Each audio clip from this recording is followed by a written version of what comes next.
ರಾಜ್ಯ ಸರ್ಕಾರದ ರೈತ ವಿರೋಧಿ ಧೋರಣೆಯನ್ನ ಖಂಡಿಸಿ ಇದೇ ಮಾರ್ಚ್ 9ರಂದು ತುಮಕೂರು ಜಿಲ್ಲಾ ಕಚೇರಿ ಎದುರು ರೈತರಿಂದ ಬೃಹತ್ ಪ್ರತಿಭಟನೆಯನ್ನ ಹಮ್ಮಿಕೊಳ್ಳಲಾಗಿದೆ ಎಂದು ರಾಜ್ಯ ಹಸಿರು ಸೇನೆಯ ಸಂಚಾಲಕರಾದ ಕೆಎಸ್ ಆನಂದ್ ಪಟೇಲ್ ರವರು ತಿಳಿಸಿದರು. ಕರ್ನಾಟಕ ರಾಜ್ಯ ರೈತ ಸಂಘಕ್ಕೆ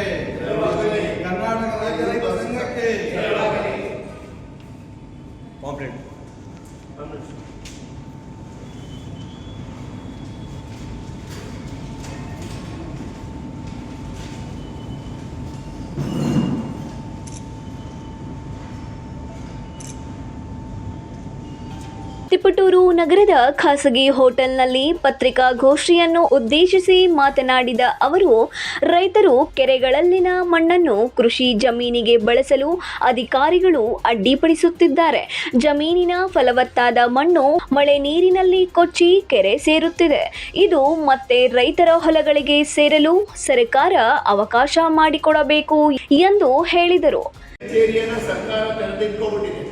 ಇವತ್ತು ಯಾವ ತೆಂಗಿನ ತೋಟ ಆಗ್ಬೋದು, ಅಡಿಕೆ ತೋಟ ಆಗ್ಬೋದು, ಫಲವತ್ತಾದ ಭೂಮಿಗಳನ್ನ ರೈತರಿಂದ ಇವತ್ತು ಸ್ವಾಧೀನಪಡಿಸ್ಕೊಳ್ತಕ್ಕಂಥ ಕೆಲಸಕ್ಕೆ ಕೈ ಹಾಕ್ತಿದೆ.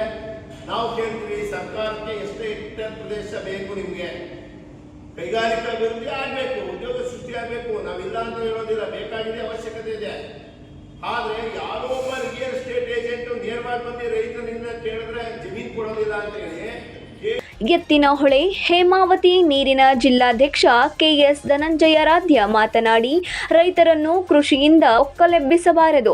ಭದ್ರಾ ಮೇಲ್ಬಂಡೆ ಕೆರೆ ಕಟ್ಟೆಗಳಿಗೆ ನೀರೊದಗಿಸಬೇಕು. ಯೋಜನೆ ತ್ವರಿತವಾಗಿ ಪೂರ್ಣಗೊಳಿಸಿ 2013ರ ಕಾಯ್ದೆಯಂತೆ ಕೃಷಿ ಭೂಮಿಯನ್ನು ಪ್ರಾರಂಭಿಸಿ ಬಲವಂತವಾಗಿ ವಶಪಡಿಸಿಕೊಳ್ಳಬಾರದು ಹಾಗೂ ಹಾಲಿ ವಶಪಡಿಸಿಕೊಂಡಿರುವ ಭೂಮಿಯಲ್ಲಿ ಕೈಗಾರಿಕೆಗಳಲ್ಲಿ ಸ್ಥಳೀಯ ರೈತರ ಮಕ್ಕಳಿಗೆ ಉದ್ಯೋಗ ನೀಡುವಂತೆ ಒತ್ತಾಯಿಸಿದರು. ಸರ್ಕಾರದ ಕೇಂದ್ರ ಮತ್ತು ರಾಜ್ಯ ಸರ್ಕಾರಗಳ ರೈತ ವಿರೋಧಿ ನೀತಿಯನ್ನು ಖಂಡಿಸಿ ಬೃಹತ್ ಪ್ರತಿಭಟನೆಯನ್ನು ಹಮ್ಮಿಕೊಳ್ಳಲಾಗಿದೆ.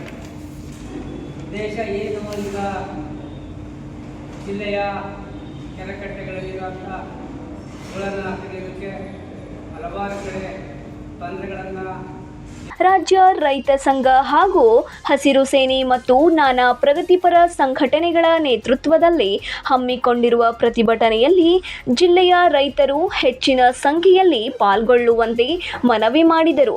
ಸುದ್ದಿಗೋಷ್ಠಿಯಲ್ಲಿ ಜಿಲ್ಲಾ ಕಾರ್ಯದರ್ಶಿ ಪುಟ್ಟರಾಜು, ರೈತ ಸಂಘದ ತಾಲೂಕು ಅಧ್ಯಕ್ಷರಾದ ಬಸ್ತಿಹಳ್ಳಿ ರಾಜಣ್ಣ, ಉಪಾಧ್ಯಕ್ಷರಾದ ರೇಣುಕಾಮೂರ್ತಿ, ಚಿಕ್ಕನಾಯಕನಹಳ್ಳಿಯ ರೇಣುಕಮ್ಮ, ಮಲ್ಲಿಕಾರ್ಜುನಯ್ಯ, ರೈತ ಮುಖಂಡರಾದ ಜೆಸಿಬಿ ಗಿರೀಶ್ ಸೇರಿದಂತೆ ಪ್ರಮುಖ ಮುಖಂಡರು ಹಾಜರಿದ್ದರು.